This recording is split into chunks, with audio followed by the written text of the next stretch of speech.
Du nouveau pour les touristes cet été au Témiscouata. Les Jardins Célestes, un ensemble de 13 jardins à visiter dans autant de municipalités, permettront aux amateurs de découvrir le talent des horticulteurs de la région.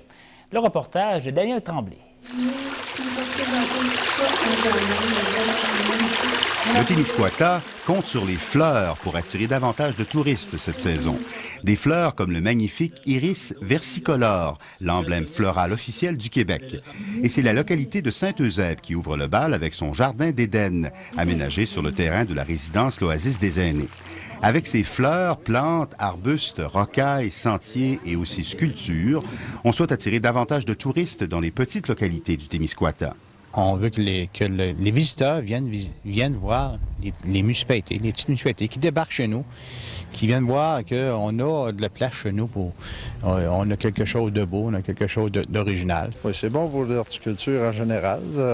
Ça permet de constater que tel type de plante pousse par ici, etc.